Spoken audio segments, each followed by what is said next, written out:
Halo, Assalamualaikum warahmatullahi wabarakatuh.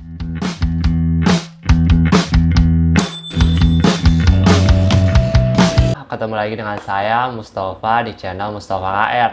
Nah, video kali ini saya ingin membahas tentang proses kerja ke Korea lagi.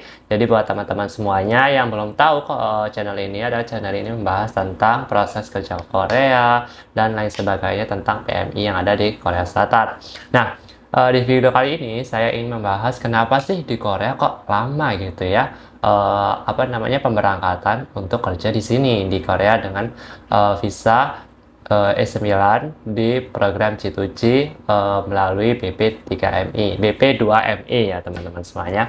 Nah, untuk teman-teman semuanya harus dipahami bahwasanya di Korea ini banyak jalur sih sebenarnya. Kalau kita mau teliti lagi ya, ada melalui, kalau dari pemerintah cuma satu jalur yaitu di BP2MI, tapi ada juga yang melalui PT. Tapi untuk di manufaktur, saya garis bawahi besar bahwasanya di manufaktur itu hanya satu jalur yaitu di BP2MI, yaitu melalui program G2G, government to government ya. Nah, untuk selanjutnya ada di PT, tapi itu perikanan juga. Jadi tapi pembayarannya luar biasa gede ya. Ada yang 150, ada yang 130 juta dan lain sebagainya lah ya. Saya nggak ingin masuk ke dalam situ lagi. Saya ingin kenapa sih Korea kok lama gitu ya pemberangkatannya saat di Indonesia. Nah, alasan yang pertama adalah teman-teman pasti tahu bahwasanya di Korea itu ujiannya setiap setahun itu sekali, kebanyakan, dan itu pasti setahun sekali. Dan kadang-kadang kalau misalnya dalam arti stok ya, atau apa yang ngantri ya, yang ngantri itu banyak, itu kemungkinan di tahun itu tidak ada ujian dikarenakan kan banyak. Jadi otomatis karena penampungnya banyak, jadi ya masa mau ada ujian lagi kan, takutnya tambah banyak lagi yang nampung gitu. Nah, maka tidak diadakan ujian. Atau itu faktor yang pertama, dikarenakan di Indonesia banyak yang mengantri. Nah, faktor yang kedua adalah di Korea sudah banyak merekrut pekerja asing, mungkin dari luar negeri, misalnya Thailand atau Filipina atau manapun lah, Papua, pokoknya dari luar Indonesia, Malaysia dan lain sebagainya lah ya. Nah, kalau sudah banyak dan di sini sudah penuh, misalkan ya tidak membutuhkan terlalu banyak pekerja asing, maka itu di Indonesia tidak diadakan ujian. Nah, karena itu prosesnya lama. Yang pertama pasti ujian kan, itu fundamental utama untuk bisa ke Korea dengan program G2G. Nah, ujian ini setahun sekali. Jadi teman-teman bisa bayangkan bahwa saya misalkan nih belajar di bulan Januari lah, 2000 misalnya 2000 berapa ini, misalnya 2019 belajar Januari. Nah, misalkan di 2019 ini teman-teman mau ikut ujian gitu. Ikut ujian di tahun itu biasanya kalau di LPK itu bukan di LPK sih, dasar-dasar untuk menguasai bahasa. Kalau rata-rata manusia itu di kisaran 4 bulan, 6 bulan itu baru bisa lancar dalam bahasa dan bisa mengikuti ujian IPS Topik. Bukan berarti teman-teman yang nggak bisa bahasa, maksudnya dalam arti tidak bisa ikut ujian ya, bisa aja. Tapi kalau kita tujuannya lulus. Nah, untuk mencapai lulus itu rata-rata orang-orang itu bisanya 3 bulan, 3 bulan terlalu sederhana sih menurut saya. 4 bulan, 6 bulan itulah. Kalau teman-teman yang cerdas banget itu ya, ada temen aku yang 4 bulan, 3 bulan itu lulus juga. Nah, tapi kan kita tidak tahu nih ujiannya di bulan berapa gitu. Misalkan nih seandainya di tahun itu ujiannya dibuka di pertengahan tahun, misalnya di Juni atau Juli, Agustus dan lain sebagainya. Nah, teman-teman itu punya waktu 6 bulan gitu kan, 6 bulan. Nah, teman-teman bisa bayangkan bahasa 6 bulan. Terus ujian, nunggu ujian kan. Habis itu ujian kan misalkan nih lulus dan sebagainya 6 bulan. Terus ujian lulus. Terus ujian yang kedua nunggu sekitar berapa ya? Harus menyelesaikan ujian itu harus lulus kan. Biasanya kalau dulu aku itu 1 bulan. Jadi teman-teman ujian selesai terus 1 bulan selesai, berarti itu udah 8-9 bulan lah ya. Nah, 9 bulan itu dari yang teman-teman masuk LPK. Misalnya ini masuk LPK ya, 9 bulan. Nah, teman-teman 9 bulan setelah itu sending berkas. Teman-teman akan menunggu lagi yang namanya berkasnya diterima dari BP2MI. Nah, sending berkas itu bukan teman hanya satu sendiri ya.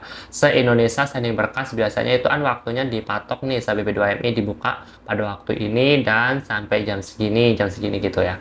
Nah, itu ngantrinya luar biasa teman-teman. Kalau nggak cepet-cepet ya udah keambil orang ya.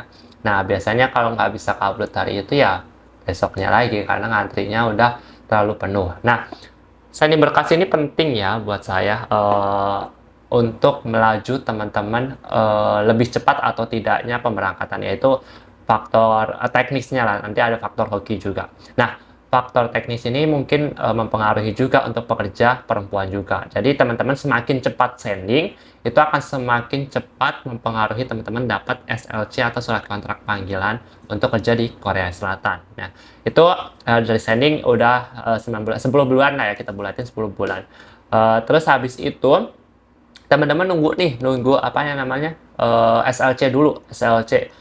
Nah, kalau teman-teman ini cepat, itu temanku ada yang 3 bulan, ada yang 4 bulan, ada yang 5 bulan, ada yang 1 tahun, bahkan ada yang 2 tahun, bahkan juga ada yang menghabiskan sertifikat itu apa namanya, di masa-masa akhir sertifikat habis. Tapi ada juga yang tidak berangkat. Nah, ini saya harus tekankan lagi, ini faktor yang kedua adalah faktor keberuntungan. Nah, teman-teman nunggu SLC ini atau surat panggilan ini, teman-teman ada yang namanya dari Korea sini merekrut teman-teman. Nah, kalau dari analisa saya, bos sini atau apa namanya ya, Sajang sini mengambil teman-teman itu dari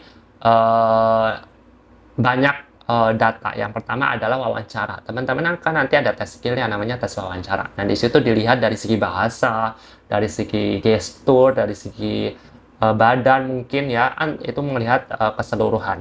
Nah, yang kedua adalah dari segi nilai. Mungkin, tapi juga ada bos yang tidak memilih dari segi data-data tersebut. Ya, penting saya butuh orang aja gitu. Yang penting saya ambil ada dan berangkat bisa berangkat. Nah, itu ada bos yang seperti itu. Jadi ada faktor luck juga, ada faktor teknis juga. Jadi teman-teman semakin cepat juga akan semakin datanya itu akan semakin teratas gitu. Jadi bos-bos itu pasti akan ngeliriknya kan di atas dulu kan. Jadi ya udahlah ambil di atas dulu. Biasanya bos-bos yang ya udah aku ngambil 3 pekerja tapi kriterianya mau dilihat tapi enggak katanya ya udah Dodongbu bebas memilih dan biasanya Dodongbu itu memilihnya yang teratas. Nah, jadi faktor utama itu sending paling penting ya. Nah, yang kedua, selanjutnya teman-teman kan sudah melakukan sending berkas dan misalkan dapat SLC-nya di bulan berapa ya? Kalau saya hitung-hitungnya 1 tahun ya, berarti tahun berikutnya bulan 5 lah misalnya. Bulan 5. Jadi kan udah menghabiskan waktu 1 tahun setengah ya, 1 tahun setengah. Itu untuk mendapatkan SLC. Nah, setelah mendapatkan SLC ini, teman-teman akan melakukan segala macam pemberkasan ya. Yang pertama ada prelim dulu. Prelim untuk teknis sekarang ini peraturan yang terbaru, prelim itu ada dibagi menjadi 2. Yang pertama adalah berangkat untuk melakukan apa ya, verifikasi mungkin ya, verifikasi karena saya tidak tahu ini melakukan apa, tapi setidaknya dia ya verifikasi lah, kemungkinan besar verifikasi. Nah, yang kedua adalah dia adalah surat-surat atau prasyarat pengajuan visa dan lain sebagainya, pemberkasan lah ya, pemberkasan. Nah, ini waktu dalam panggilan prelim yang pertama itu biasanya dari SLC kalau saya dulu sebelum ada corona ini 1 minggu, tapi karena di sini ada banyak corona ya, maksudnya dalam arti yang numpuk banyak yang dulu belum dipanggil, jadi otomatis ada ketunda 1 minggu. Kalau teman saya itu kemarin ada yang bilang cerita dari SLC sampai ke prelim yang pertama itu hampir 1 bulan. Nah, 1 bulan misalkan ya untuk prelim yang pertama. Nah, prelim kedua juga hampir 1 bulan juga. Jadi 2 bulan ya, kita sampai bulan 7. Nah, untuk terbangnya juga ini kemungkinan dari pemberkasan sampai terbang itu kemungkinan 3 bulan, 2 bulan segitu. Nah, berarti kan 10 bulan ya, udah sampai bulan 10. Nah, berarti sudah 1 tahun 10 bulan. Jadi, sebagian besar di Korea itu kebanyakan 2 tahun bisa berangkat kerja ke Korea. Nah, itu baru kita terbang di sini dan melakukan pemberkasan lain sebagainya. Itu kalau teman-teman mulus ya perjalanannya, tidak melakukan apa ya, misalnya ada yang nggak lulus ujian, berarti nggak lulus ujian pada saat itu tuh otomatis kalau misalnya masih mau mengikuti Korea atau kerja di sini, ya teman-teman harus mengulang di tahun berikutnya dan itu akan semakin lama. Dan yang bikin lama lagi pas SLC itu sih, SLC, jadi teman-teman banyak-banyak doa, banyak-banyak ya menunggu jadwal-jadwal SLC dan selalu membuka pengumuman-pengumuman dan melihat kemajuan imigrasi di IPS topiknya teman-teman semuanya.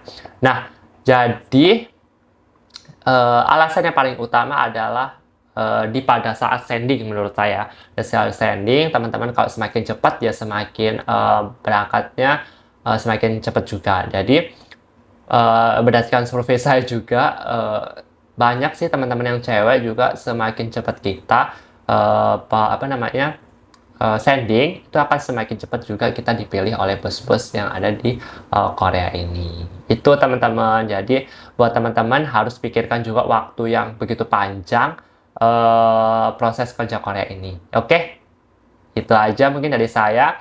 Kalau misalnya teman-teman nggak ingin memangkas waktu tersebut, teman-teman bisa pangkas di pada saat belajar bahasa Korea. Jadi teman-teman harus betul-betul melihat website BP2MI dan ngecek kapan ini kebiasaan BP2MI melakukan ujian misalkan. Nah, teman-teman harus belajar bahasa Korea mandiri. Jadi teman-teman bisa masuk ke misalnya LPK untuk mempertegas atau memperlancar bahasa, jadi teman-teman tidak terlalu banyak menghabiskan waktu untuk melakukan proses itu. Jadi teman-teman di rumah nyambi belajar, jadi tidak terlalu lama gitu ya menunggunya dan tidak banyak omongan dari tetangga-tetangga teman-teman semuanya. Itu aja mungkin dari saya, alasan-alasan, 6 alasan ya atau prosesnya kenapa lama di Korea. Oke, mungkin dari saya segitu aja. Wassalamualaikum warahmatullahi wabarakatuh. Sampai jumpa.